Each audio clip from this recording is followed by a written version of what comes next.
It's a cold 25-degree day, getting ready to launch the boat, headed to the cabin.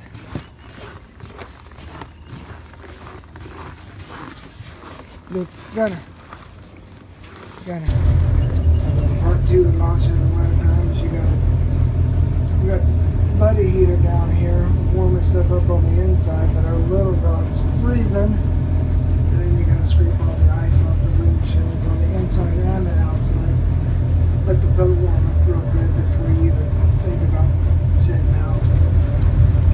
This is us leaving Auk Bay, headed towards the cabin.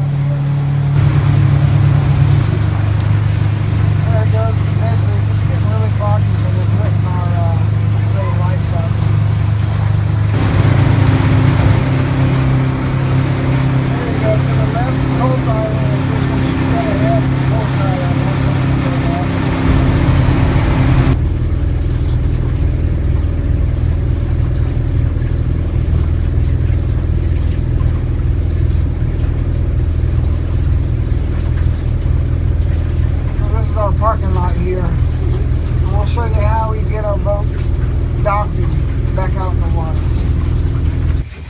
Gunner gets very excited when we get here. He's always the first one on the bow saying, "Let me out. I'm ready to run." Couldn't ask for better water though. This is glass. Yeah. Yeah, I can see bottom.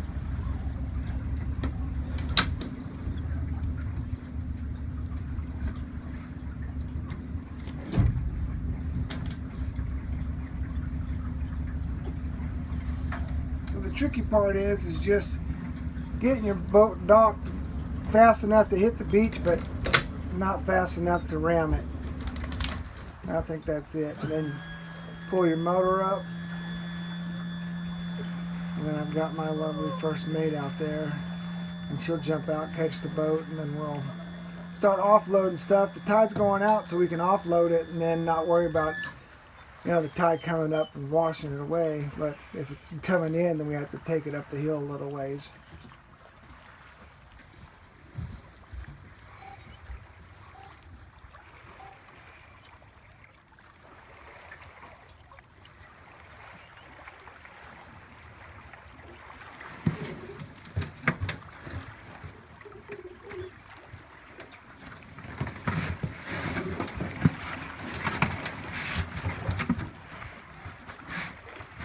Yeah, you're done.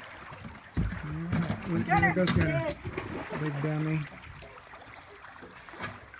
Luca's smart. Luca stays in the boat. Alright, so here's our outhaul, and basically what we got is we got 2 pulleys that are anchored out in the water about I don't know, 150, 200 feet out. And then we got 2 pulleys that are up on the trees in there. And what we do is we take our bow line here and tie a knot in it. And it's not, I'm only tying a bowline today, but when it's really windy, I'll tie a couple of knots on them because it can get super windy. So anyways, that's pretty much what we do here. And then we just haul it back out to in the water. We'll show you us hauling it out in the water here in just a sec.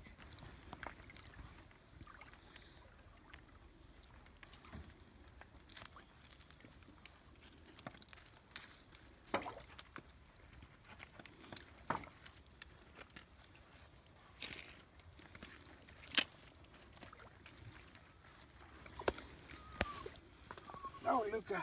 All right, so here's the pulleys that I was talking about.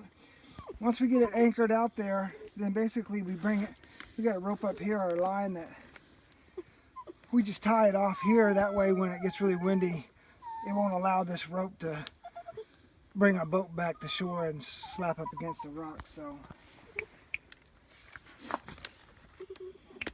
basically what we do is just make it where it won't move back that way. I tie a little knot on it this way so it won't move the other way. And that's it. And here's Luca being a baby. He's cold. Say hi, Luca. Say hi. So here we got the four-wheeler uncovered, all fired up. Now we're headed back over to strap down the stuff we brought over. We didn't bring a lot over because basically we just came here to fix the stove cap on top of the roof. So we'll get that taken care of, drop a couple of things off, and then we'll be back on our way back to town. I gotta go to work tomorrow. Stove cap back on. It's an icy mess, as you can see. I had to slide down, get the thing, take it back up there. We screwed it in good, and now I'm making my way back. I got some towels here to give me a little more friction because my pants just slid like nobody's business. And I don't know how high up we are, but I don't know. On top of a second-story house on a slippery roof. All right, so exciting. I'll give you the outside tour. This is our little walkway down to the beach down there. All right. Say yes to lock the door? Yeah, you can. All right, and this goes up to the cabin. Huh? Top two? Yeah.